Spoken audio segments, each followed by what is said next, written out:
Okay, and we are live. ¿Qué tal, amigos? Stuart here from Spain Speaks with this evening's live stream. It is 8:07 in the evening. I'm in Portugal, so it's an hour less, if that makes sense, on British time, let's say, Portuguese time. And we're going to have a look at some of the main stories that have caught my attention today. A bit of a rushed setup today, only just arrived, so hopefully everything will go according to plan, but can't guarantee it, unfortunately, and sorry for the mix-up with the times. Now, we'll get straight into the news, and of course, as we know, the Spain national football team won the Euro 2024 championship on Sunday evening, and Sunday evening, yes, and yesterday the celebrations were held in Madrid. As we can see here, La Roja celebrates in Madrid after winning their fourth European championship, with Morata playing the lead role. Spaniards came out to celebrate La Roja as they drove through the main streets of Madrid, with the party ending in a packed Cibeles Square 12 years after their last major title. Euro 2012, Spain beat a cursed England on Sunday. They were also the finalists in 2021 and have yet to win the continental tournament, with goals from rising star Nico Williams and supporting player Mikel Oyarzabal as extra time approached in the 86th minute. After a historic night in Berlin, from the pitch to the hotel via the changing rooms at the Olympic Stadium in the German capital, the Spanish expedition set off for Madrid on Monday morning. Captain Alvaro Morata, coach Luis de la Fuente, and RFEF president Pedro Rocha presented the fourth European Championship in Spain's history to the hundreds of accredited journalists at the airport at around 3 p.m. in the afternoon.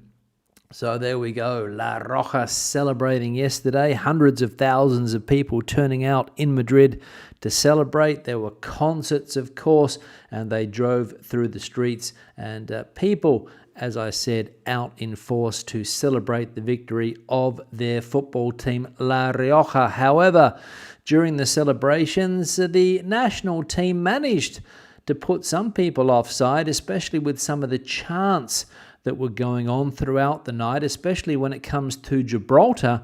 And in fact, Gibraltar government regrets hugely offensive chants at Spain national team celebration. Sport should not be used to promote ideologies, they say. The Gibraltar government expressed its displeasure on Tuesday at the rancid chants of some of the Spanish national football team players who shouted Spanish Gibraltar during the celebration of their victory in the European Championship, and stressed that sport should not be used to promote an ideology.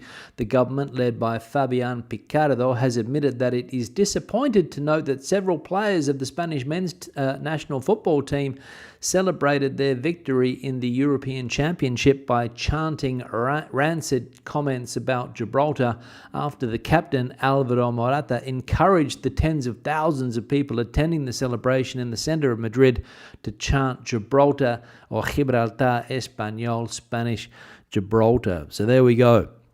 The celebration getting Gibraltar offside, at least, because of some of the players in the team encouraging the crowd to chant Gibraltar Español, Spanish Gibraltar, or Gibraltar is Spanish, which is a chant that you hear every now and again, especially when a lot of Spanish people are in the same place at the same time. And a British team was involved, or an English team, of course, was involved in that game as well, and rubbing it in, I imagine, the Spanish team. But of course, Gibraltar not happy, and not sure where this will lead between the two countries. I don't think anything will happen. Storm in a teacup, no doubt, but Spanish nationalism on display. And of course, when that happens, Gibraltar's name sometimes gets called out.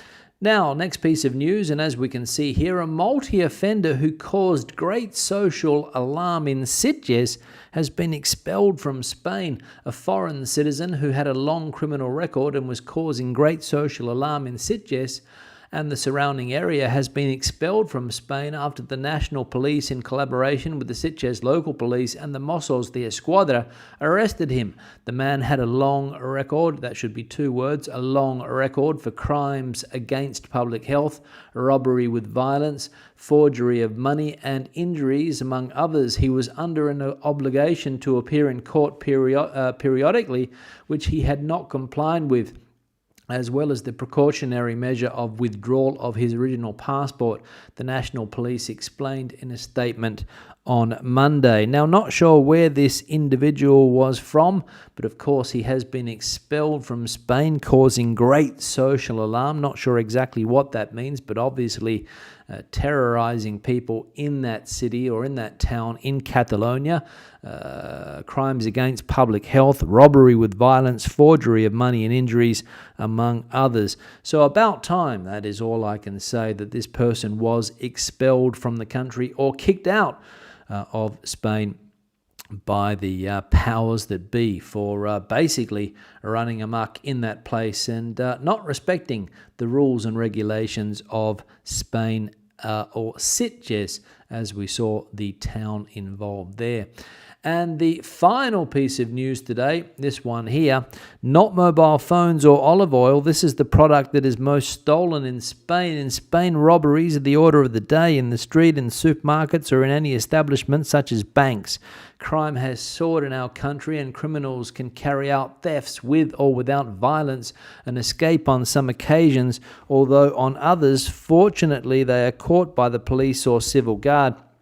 In any case, many products are stolen from Spanish supermarkets, and a study has drawn up a list of the most stolen products in Spain.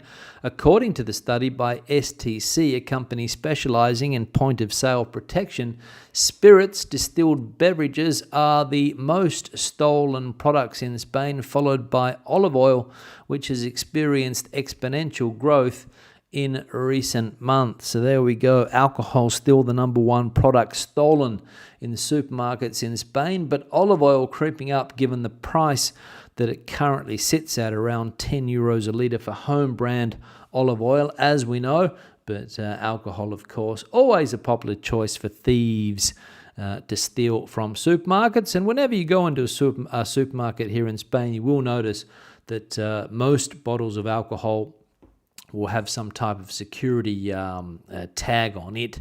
Not sure exactly what you would call it, but normally you have to get it taken off by the cashier when you pay your goods at the till, and they take it off. And that's also happening with olive oil nowadays. So not phones, not oil, but alcohol, distilled alcohol, rums, gins, vodkas, and the like, the number one stolen product in supermarkets. Comments. First one here from Bill. I was kind of expecting you to do today's show wearing a Spain kit or maybe English. No, Bill. No. I have no allegiance to either of those two countries. Spain, no. England, no. In fact, I hardly watched the game. I heard the goals because people celebrated when goals were scored, especially the Spanish goal. A bit quiet when England scored their goal. But I have no skin in the game. I have no allegiance to either. Well, maybe Spain. You could say that I've been living in Spain for 25 years. Maybe I should put on the Spanish kit, but no, it is not the case. Also because I don't like football. If it was a rugby game, probably not either. If Australia was playing, yeah, that is who I would go for. But the two teams in question, Spain and England, no skin in the game. One here from Walter. Stu, we spend 3 weeks in March this year in Spain and have zero problems at tapas bars. Or we should say we spent 3 weeks in March and had no problems in tapas bars. But our primary language is Spanish. People need to learn to read rooms. Most restaurants we went to, there were only one server, so we used to grab a menu and pick everything we wanted before calling the server. They did appreciate it. In Casa Tony, the server even gave us 2 vermouth courtesy on him. And no, not charged on the bill. We will be going back, but certainly not in high season. Yeah, probably good idea, Walter, to avoid Spain in high season if you want decent service in restaurants and bars, especially in peak tourist areas, because as we know, it can get a little bit busy. One thing that I have noticed is that sometimes staff are not, or extra staff, I should say, don't seem to be put on even in peak times. I'd probably different in some of the main tourist destinations, but where I am, the staff doesn't seem to change. So, yeah, and always a good idea to speak Spanish, Walter, as you mentioned there, no problems for you, and also helping the wait staff out by knowing what you want quickly and helping them to get the order into the kitchen quickly, and you got those 2 drinks there on the house. But that's fairly common in Spain, or at least in Madrid anyway. Don't know in other parts of the country that they give you a drink at the end of your meal, maybe a little shot of something, whatever you want, some type of liqueur, quite common. So thanks, Walter. Another one here from SXIS, I think. The Spanish police should send their details to the British Home Office, who should revoke their passports. They are a disgrace to their country. Makes me ashamed to be British. Yeah, this was the ugly incidents after the game on Sunday. People fighting in the streets. There are some images on the internet of one guy getting absolutely clubbed and falling flat on the ground by some hooligans down there in Benidorm, I think it was. A Spanish cameraman was sprayed in the face with a pepper spray for some reason, trying to film the incidents, but ugly scenes by people that shouldn't be behaving like that really in a foreign destination, in my opinion. I know it happens in Bali. People are going to say, well, it happens in Bali, it happens here, it happens there. Yeah, it does, unfortunately. But seeing these shirtless thugs, because that's what they are, shirtless thugs beating each other up. And it wasn't Spanish versus English. It was England. It was English versus English, surprisingly enough. So, again, I can't work it out, but when some people have too much to drink, violence follows, unfortunately. One here from Grant. Greetings from Asturias. When I first got here in around 1997, 1998, I used to see Woody Allen all the time around Oviedo. Never talked to him. Yeah, thanks, Grant. Woody Allen's name popped up the other day because of his connection with Spain. He did a film, what would it be, around 10, 15 years ago, Vicky Cristina, Barcelona, and you will find still a statue of Woody Allen in the city of Oviedo, in one of the pedestrianised streets there. There is a statue of Woody because Oviedo was grateful to him, I think, for featuring the city in his films, and other times that he has come to Spain. I think he was a musician there for a while, Woody. Not sure exactly what he's doing nowadays, probably getting on in age, but he was a musician, and I think he received some type of prize in Spain also for his life's work, maybe what they call the Prince of Asturias, or the Princess of Asturias prize. I think Woody received that, but don't quote me on that. But thanks, Grant. Anthony is the next one. It's appalling to think that a supposedly sophisticated European country like Spain, service staff in restaurants and bars try to rip off foreign customers. I regularly go to Penang, and not once has this ever happened to me. Quite the reverse. Yeah, Anthony, thanks for that. It was mentioned the other day by me, I think, that I have had times where people have tried to rip me off because I look like a tourist. I can remember 3 or 4 times, maybe more, and another conversation that I overheard sitting with my cousin in a bar in central Madrid. And these are places where wait staff really, they're not, I'm not going to say they're rude. When it comes, they're just rude in general. It doesn't matter I don't think whether you're a tourist or whether you're a local. We're talking about wait staff that just want you in and out as quickly as possible. And if they can get away with serving you the bare minimum, that's what they will do. And the one time in the south of Madrid, Obviously, my physical appearance gives me away that I'm not a local in a bar. Ordered a couple of beers, and he tried to charge me for a different size. I think I ordered 4. There were 2 of us, so maybe 4 bottles, 330 mils, I think they are. And he tried to charge me for what they call here a jarra, or like a jug. And tried to get away with it, but I asked for the price list, and he changed his tune. So thanks for that. Next one, this one here from Bob. Spaniards are complaining about tourists renting Airbnb properties. Who owns these? Mainly Spaniards. Yeah, thanks, Bob. Not sure whether it's mainly Spaniards that own these properties. I think a lot of international funds have these apartments all around the country, because as we know, Spain was desperate for investment after the 2008 crash, and these investment funds were the only people willing to invest in Spain. And of course, they picked up real estate around the country, and tourist flats is what they chose to get a return for their investors. That's what they do. But Bob's also right that a lot of the tourist flats are in the hands of locals. So locals are complaining about locals not renting them flats. So it is a bit of a strange situation, as we can see. And the final one here from Vanessa, simply saying that England were outclassed. Yeah, thanks, Vanessa, for that. As I said, I didn't watch the game, so I can't really comment, but the score 2-1. Spain did play well, and of course a group of players, and speaking to my son earlier, he said that England with that team should have picked up a major title somewhere along the line. Who knows why they haven't? Maybe it was something there that they just can't perform on the big stage. But Spain, those Spanish players have been playing together for a long, long time, and the coach was he was their junior coach, so he's been with them, through the under 14s, 15, 16, 17, 18s, all the junior youth teams has been with that coach, and that's one of the reasons why he's still there. He wasn't sacked when all of the other members of that organisation got the boot with the the Women's World Cup last year, when that kiss took place, if you remember. A lot of the hierarchy of that organisation, the Spanish Football Association, got the boot, but Mr.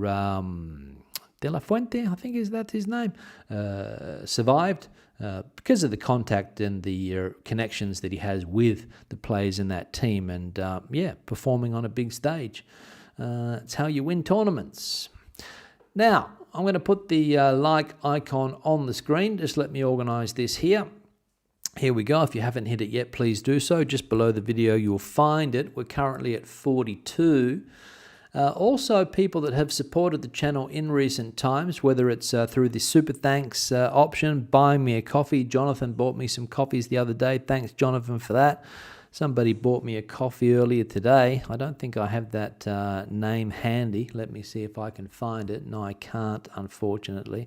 So sorry for not remembering, but I will in the next live stream mention you. Patreon, longer-term supporters on Patreon, and also channel members of this YouTube channel. Thank you very much for that support. If you have any information that you would like to send my way, spainspeaks@gmail.com is the email address. I can't put any backdrop photos up today because I haven't got a green screen behind me, as you can see. Got this off-coloured wall, so I can't put a photo up. But if you've got photos that you would like to see on the backdrop when I get back to Madrid, or any other information that you would like to send my way, that's the email address there, spainspeaks@gmail.com. Feel free. Into the chat section I'm going to go. I saw a super chat there, so I'll just get that out of the way from James and Kathy, £1.99. Thank you very much, guys, for that, supporting the channel. Greatly appreciated. Andrew asking, have the clocks changed in Spain? Not yet, Andrew. A lot of people waiting for the clocks to change to the proper time, which of course would be on UK time, Irish time, Portuguese time, but unfortunately we're on German time in Spain. But no, they haven't changed. But a little bit late today because of the drive across. What else we got going on here? Stu been missing for the last 20 minutes. Thanks, Erica, for that. James and Kathy, the super chatters before. Good evening, Stuart and everyone. The weather is more like April here in Worcester. 1 minute it's sunny, the next minute it's raining, but at least it's warm, 21 degrees. There we go. Thank you very much, guys, for that. What else? Let's have a look here. Oh, that's a conversation that's going on between people. I won't highlight that. Fred's in the chat here. Hi, Stuart from Montreal. We're having high temperatures here for the last 3 days. Planning to go to Spain in September, hopefully. Good time of the year to get here, Fred, to be honest. September is a month where the tourist season dies down. The weather starts to cool down as well, and you can get a better quality holiday, I think, than you would get in August. But again, just my opinion. Erica coming in here from Terrassa, hot there, wishing I was somewhere cooler and wetter. Can't complain if I compare with last summer. Hope you're all enjoying the perfect weather wherever you are. Sani's coming in as well from Basingstoke. Been a bit of sunshine and showers there. So 4 seasons in one day, as they say. Pamela's a bit late tonight, as we all are, Pamela. John's in the chat as well, coming in from the UK, enjoying a Cruz Campo and looking forward to the live. Hope you have a cold one later. Hopefully I will have a cold one, John. Hopefully. I need one. I'm a little bit thirsty, I will say, after that long drive today. Richard there talking... sorry, this is that conversation that's going on, sorry. John's asking if I could tell the savings rates for a 1-year term in Spain. To be honest, I don't know the information off the top of my head, John. I'd have to look it up, but I'm sure somebody in the chat section or the comment section will be able to help you out there. What else we got going on here? Let's have a look. Richard saying hello and good evening to everyone. Back in North York's dismal weather, missing Malaga already. Yes, missing Malaga already, yes. Barbara coming in from the Playa Flamenco, 29 degrees there. John coming in from Valencia. Uno just saying hi. Hello, Uno. Miguel coming in from Derbyshire, 19 degrees Celsius there. Jose Antonio coming in from the Royal City, which is Ciudad Real. G'day, Stu, an Aussie living in Croatia at the moment. PLP, good to see you, mate. Hope all is well for you there in Croatia. Let us know what you're doing there. Are you working, visiting friends, family? Let us know. Andres is in the chat as well, preparing to learn better Spanish at the Hemingway Institute in Bilbao for 6 weeks and 3 weeks biking the Camino Norte, leaving the 31st of July. So excited. You should be, Andres. Fantastic learning Spanish in that city there. It does not disappoint, does Bilbao. Bob coming in, valued member, coming in from Torrevieja a few years back at a restaurant, always added VAT or IVA as they call it here to the menu. Price displayed on the board outside. Yeah, lots of places used to put prices up without VAT, and then of course the law changed and it had to be included, but it was always a nasty shock to get that extra amount added to the bill. You think you're ordering something for a certain price, and then all of a sudden it's not the correct price because VAT hasn't been added, but that's been taken care of now.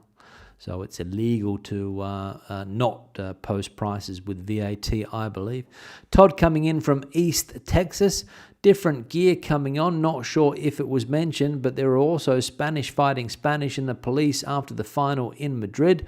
Of course there were, probably was. I can understand that happens, but the British aspect down there in Benidorm is not their country. This is my point. Spanish people can fight. Of course they fight. Everybody fights. Do it in your own country. You don't have to do it when you're on holiday. This is my point. Try and relax, chill out, not bring football hooliganism down to the Spanish costas. Does a cool gazpacho technically qualify as a cold one? For me, it does not. Maybe for you, Tranqui. Tony coming in from Kirkcaldy, is that? I hope you can pronounce the town. Probably not. I don't know if I pronounced that one correctly or not. PLP working for a German company starting their own business in furniture, EU market, just normal stuff. There we go. Thank you very much for that, letting us know. PLP, another Aussie that has left Australia to try and find success in Europe, which is not easy, but hope everything goes well. Now that's the end of the chat. That's the end of the live stream. I'm going to wrap it up back to normal times, hopefully in the next one on Thursday. Some more regular content coming out tomorrow, hopefully also. It's been a pleasure as always.